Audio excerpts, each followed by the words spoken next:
G'day, welcome back. Pull up a pew and I'll tell you about the time I built this stunning Marri Coffee Table. It all started in a land far, far away with a lonely man. Okie dokie folkies, here we are again, back in the workshop for another Deano build, and today we're going to build a coffee table out of this very rectangular and rough and dusty slab. So I had an absolute dream client reach out and ask me to build a two-tiered Marri coffee table. So her only real requests were that it was round and two-tiered. She wanted it to be made out of Marri, and she gave me some fairly loose dimensions. But other than that, there was no real design brief. We went back and forth a little bit and shared a few images, but ultimately the design was up to me. And for those of you that don't know, Marri is a species of eucalyptus that grows here where I live in the southwest of Australia. Now, I live in a little town of about 350 people on the coast, and most people here fell their own trees and mill their own timber. So everyone has slabs available. Not everyone wants to part with it, but if you know the right people, it's easy enough to pry one out of their fingers. So obviously we're making a round coffee table, and this thing is not round. And also the slab is not wide enough. The slab only measures about 600 millimeters wide, and that's including the rough edge that needs to be cut off. So there's probably only about 550 millimeters of actual usable timber on the width of this slab. And the final measurement of the table is going to be 800 millimeters in diameter. So the first thing I need to do is I need to mill it into boards and then biscuit join it all back together. I'm going to divide this slab into 3 rough lengths and we'll go from there.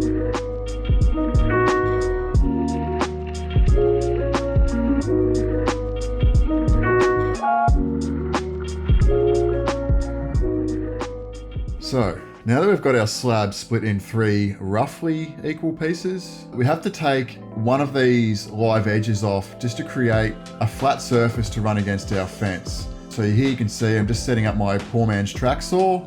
I'm not lucky enough to own a track saw, although I am working on that. I've almost got enough pennies, and hopefully very soon we will acquire one. But for now, we'll just go old school.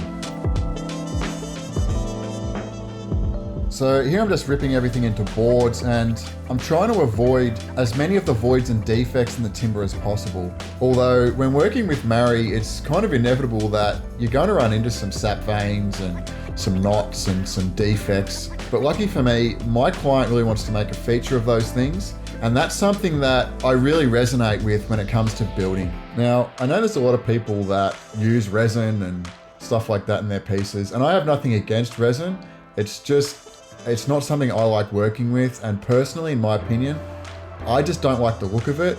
I prefer to have the natural features and let the timber tell its story and just let it be what it is. That's how it's created, and that's what it should be. So now that I've got everything milled into boards, I'm just going to go over to my thickness planer, run everything through, get everything down to a Get everything down to a uniform thickness. And if you've watched my other videos, by now I'm sure you noticed that there's always a lot of dust flying around in my workshop, and that's because I don't yet own a dust extractor. And that is also the reason why I'm known as the Dusty Woodworker, which is the name of my business. And if you're interested, you can find me on Instagram, you can find me on Facebook, and you can also subscribe to my channel for more content, and it's a really good way to support me.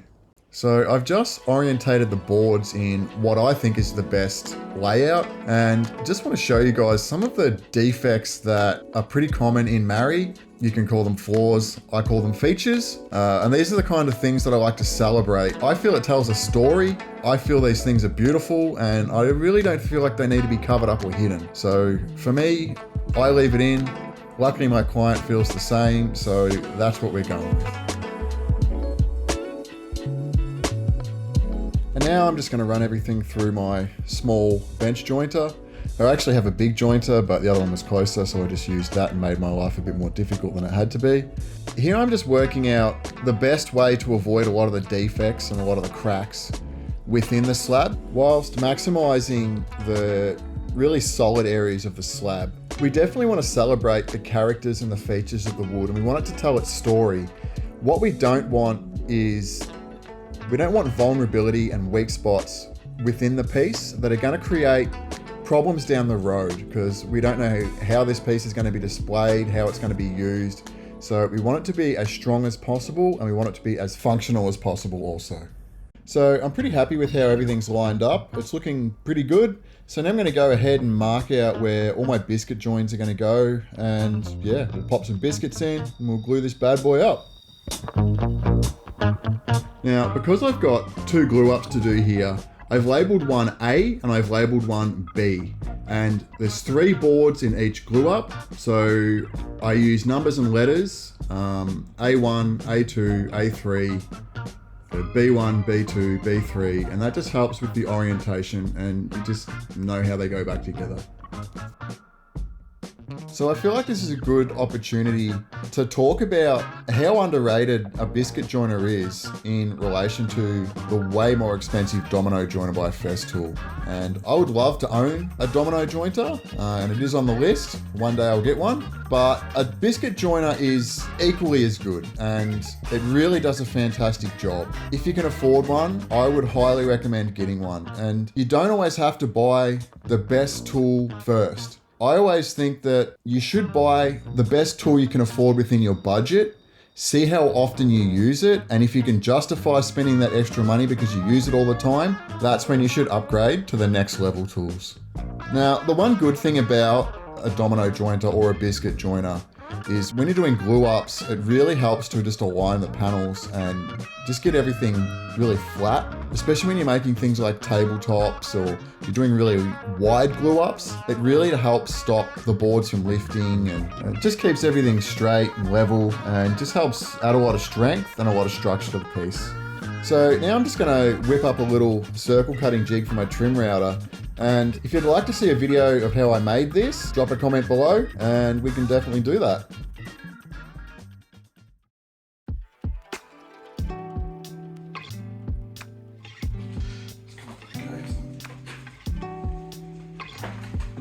I put this clip in here because this is something I really enjoy. This is really satisfying for me, digging out this sap, and maybe you guys enjoy it as much as I do, or maybe I'm just weird.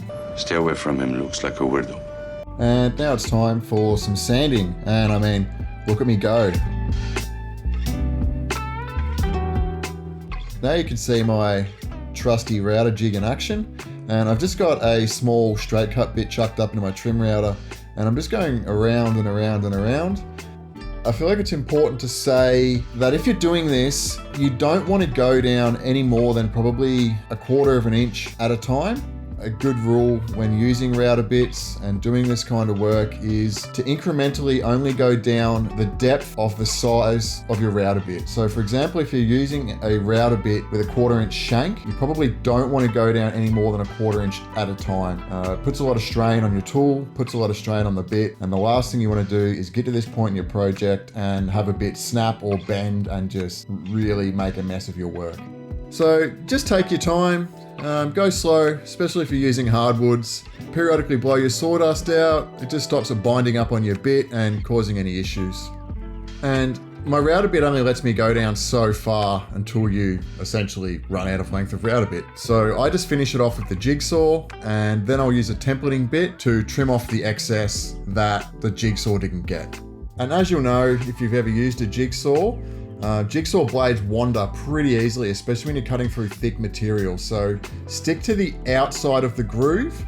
It'll just give you a bit of leeway in case the blade does wander. You won't be cutting into your piece of work.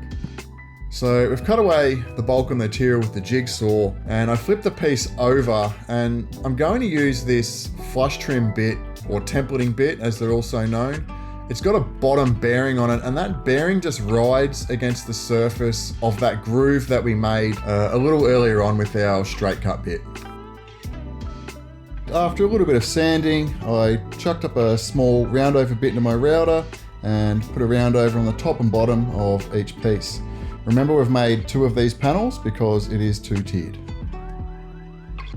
Now you can see the panel's really starting to take shape, and it's essentially completed at this point.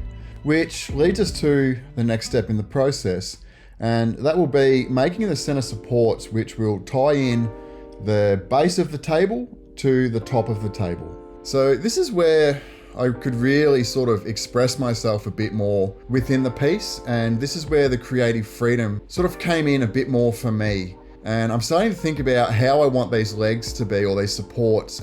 I don't just want 3 big blocky chunks of wood suspended between these 2 circles. So I'm kind of thinking of ways I can incorporate design and feature within the piece. I'm thinking about ways I can incorporate some fluting or some channels or something, and I'm thinking about what router bits do I have, what other tools do I have, should the legs have shape, should the legs have roundovers, chamfers, things like that. I was kind of excited to try something that I'd seen another YouTuber do by the name of Michael Elm, and he's a really talented woodworker. If you don't follow him, you should definitely. He does a lot of stuff with patterned plywood, and the stuff he does is really insane. He recently made a new kitchen for himself, and he did this little feature where he put these flutes within the front of his cabinet doors, and I thought that looked really cool. So, feeling nice and inspired, I thought, let's give this a go. Probably got nothing to lose. The worst case, just start it again. And it actually turned out pretty cool. So lucky for me, I didn't have to start again, and this is how I did it. All I did was I chucked up a small cove bit into my router, and I found the center point within each board. I routed those sections out first. Then to work out my spacings, I just marked where my fence location was with a small piece of tape. And all I did was I moved the fence from the outside of that piece of tape to the inside of that piece of tape. I locked my fence down, did the next groove, put another piece of tape, moved the fence, locked it down, and put the 3rd groove in, and I think it turned out pretty cool. Once I had all my flutes cut in, I had to find a way to sand in these grooves and just get them nice and clean, and there was a little burr that got left on the edge from the routing. So I found a piece of 12mm dowel that fit in there absolutely perfect when I wrapped a piece of sandpaper around it. Sometimes there's no need to overthink things. The simplest solutions quite often work out the best. After finding the center point on the tabletop, I cracked out my digital angle finder and I set it to 120 degrees. Remember, this is a circle, 360 degrees divided by 3 is 120. And then I just went around, marked each location, and Bob's your uncle. Once I had my locations marked out, I then found the center of each board. I marked out 3, evenly spaced locations to drill some holes for my dowels, and drilled some holes. I drill small holes here and here. And also here. Now, these are something you should have in your arsenal. These are little dowel pins, and there's just a little metal stud that goes in your hole. It's got a spike. You just put it in, line it up, whack it with the hammer, transfers your mark, drill your holes, and your dowels will line up perfectly every time.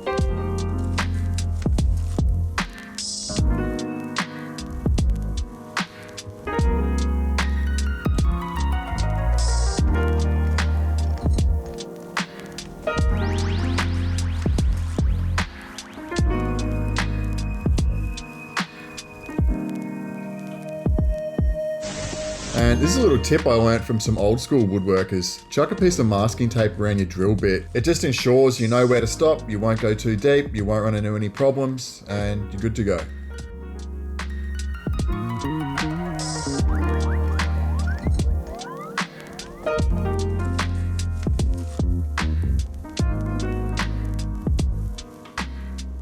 And now it's time to mount the top, which is the bottom because the piece is upside down.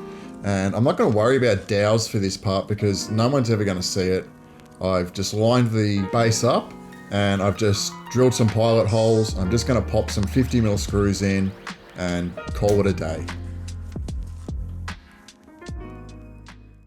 We are back and it is same shirt, different day, and the boss has come in to check up, make sure I'm doing a good job.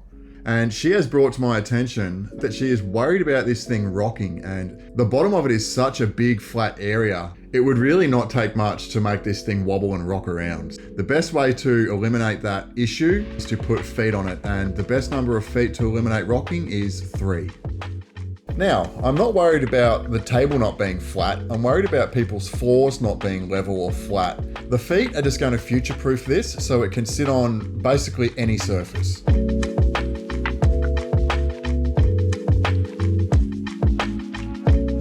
Now, to finish this piece off, I'm just going to give it a coat of orange oil, and I think I've spoken about this before. This is a product from Gillies, made here in Western Australia. I highly recommend it. It's organic, it's food safe. I'm not sponsored, but it's something I really enjoy using, and I love all of their products. I put my oil on quite thick, and I like to let it soak in overnight and then come back the next day, give everything a good wipe down. Just give it its best chance of really soaking in. Once I've given it a bit of a wipe down and a bit of a buff, we'll pop this bad boy out into the sunlight and we'll see how this story ends. That is a wrap on this one, guys, and really appreciate your support. I hope you've loved the video. I had a blast making it, as usual. Drop me a like, drop me a comment. Love to hear your feedback. And also, remember to subscribe, guys. Your support goes a long way, and I really, really appreciate it. And we'll see you on the next one. Peace.